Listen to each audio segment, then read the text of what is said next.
So hello everyone, आज के हमारे इस वीडियो में हम पढ़ने वाले हैं TS inter second year Hindi का लेसन, जो बहुत इंपॉर्टेंट लेसन होने वाला है। और ये लेसन का नेम है अंधेर नगरी। इस लेसन के राइटर का नाम है भारतेंदु हरिश्रीचंद्र। उनका यहाँ पर परिचय दिया गया है। आधुनिक हिंदी साहित्य के पिता महाश्री भारतेंदु हरिश्रीचंद्र का जन्म सन 1850 में हुआ था। इनका मूल नाम हरिश्रीचंद्र था।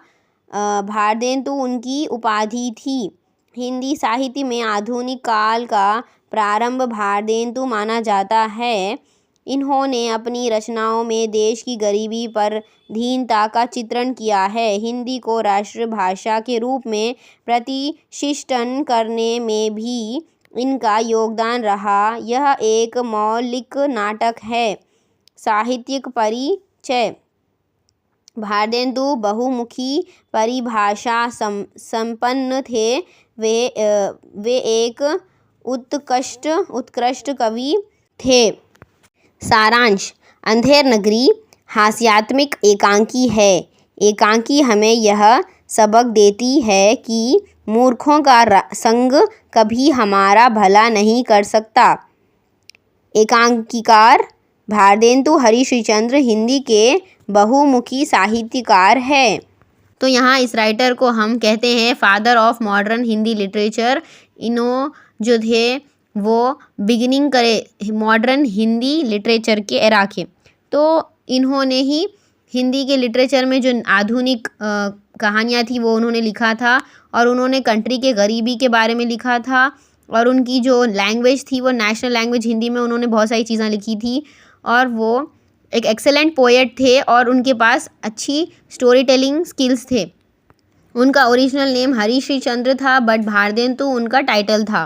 अंधेर नगरी एक कॉमेडी टाइप की एक कहानी है, 1 एक्ट प्ले है। ये हमें सिखाती है कि हमें कभी भी फूलिश लोगों के साथ अपनी कंपनी नहीं बनानी चाहिए। मतलब हमें कभी भी फूलिश लोगों के साथ नहीं रहना चाहिए। और यहाँ पर ये कहानी में बताया गया है कि किस तरह से एक जो गुरु होता है, महंत, अपने 2 शिष्य के साथ आता है वहाँ पर। तो उनके बारे में बताया गया है। एक स्टोरी टाइप है, तो हम इसको पढ़ते हैं। गुरु महंत एक बार देशाटन करते हुए अपने 2 शिष्य गोवर्धन दास और नारायण दास के साथ किसी शहर में आते हैं। उस शहर का नाम अंधेर नगरी है और वहाँ हर चीज़ टके सेर मिलती हैं। तब गुरु बताते हैं कि यहाँ रहने से आफत होगी, लेकिन शिष्य गुरु की बात नहीं मानते। वे वहीं रहना चाहते हैं। गुरु महंत यह कहकर चले जाते हैं कि आफत के समय मेरी याद करना। एक दिन किसी दीवार के टूटने से बकरी दबकर मर जाती है। राजा के पास उसकी शिकायत आती है। तब कल्लू बनिया बुलाया जाता है, क्योंकि वह टूटी दीवार कल्लू बनिया की थी। कल्लू बनिया कहता है कि यह कारीगर का कसूर है। कारीगर कहता है चूने वाले का कसूर होगा। चूने वाला बिष्टी को कहता है बिष्टी, भर्ती को भर्ती, किसाई को कसाई, गड़रिये को और गड़रिया कोतवाल को अपराधी बताता है। आखिर कोतवाल को दोषी ठहराकर उसे फांसी की सज़ा दी जाती है। फांसी का फंदा बड़ा निकलता है और कोतवाल दुबला है, तो राजा आदेश देता है कि कोतवाल के बदले किसी मोटे आदमी को फांसी पर चढ़ाया जाए। शिष्य गोवर्धन दास काफ़ी मोटा था, इसीलिए सिपाही गोवर्धन दास को पकड़ लेते हैं।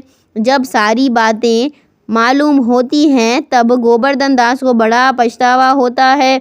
वह गुरु की दुहाई देता है। गुरु आते हैं और कहते हैं कि इस शुभ घड़ी में मरने वाला सीधे स्वर्ग जाएगा। यह सुनते ही हर आदमी फांसी पर चढ़ने के लिए तैयार हो जाता है, लेकिन राजा के होते हुए यह भाग्य दूसरे को कहाँ मिलेगा। राजा खुद फांसी पर चढ़ता है और मर जाता है। गुरु महंत और शिष्य उस शहर से भाग निकलते हैं। इस एकांकी में भारतेंदु ने चौपट राजा के माध्यम से राजनैतिक भ्रष्टाचार, दूरदृष्टिहीनता और कौशलहीनता को प्रकट किया है। तो यहाँ पर हम देख सकते हैं कि किस तरह का बेवकूफ़ राजा था, क्योंकि यहाँ पर जिस इंसान ने गलती की थी, जो मुजरिम था, उसको फांसी पर चढ़ाने वाले थे, लेकिन उस इंसान का जो फांसी का फंदा है वो उसको बराबर नहीं आया उसके हिसाब से। तो उस आदमी ने, राजा ने कह दिया कि हम एक मोटे आदमी को फांसी पर चढ़ाएंगे। ये किस तरह का इंसाफ है, क्योंकि ये एक मूर्खता की पहचान है। एक बेवकूफ़ इंसान ही इस तरह के फ़ैसले ले सकता है। और यहाँ पर हम देख सकते हैं कि राजा कितना बड़ा बेवकूफ़ था। जब गुरु महंत ने कहा कि जो इंसान स्वर्ग में जाना चाहता है वो फांसी पर चढ़ जाए, तो राजा खुद फांसी पर चढ़ के मर जाता है। इस तरह का बेवकूफ़ इंसान जो है, अगर वो राजा बन जाए तो देश बहुत बेकार हो जाता है, यानी कि उस देश का भला कभी नहीं हो सकता। तो इस तरह की चीज़, इस तरह की कहानी को यहाँ पर भारतेंदु जी ने बताया है, और इस तरह की स्टोरी से यहाँ पर बताया है कि किस तरह से पॉलिटिकल करप्शन होता है, किस तरह से बेवकूफ़ लोग पॉलिटिक्स में आ जाते हैं और इस तरह के फ़ैसले लेते हैं। विशेषताएं, यानी कि इस स्टोरी की स्पेशलिटी क्या है।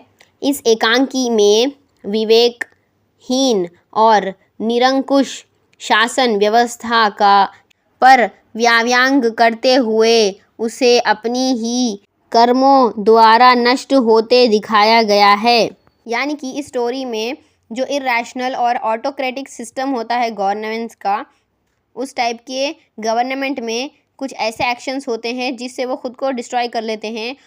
सो यहाँ पर हमारा लेसन कंप्लीट हो चुका है। And if you have any doubts और any suggestions, do comment below in the comment section, and also check out the previous question papers and lectures which I have uploaded on this channel, and subscribe to this channel to show your support, and also share it with your friends.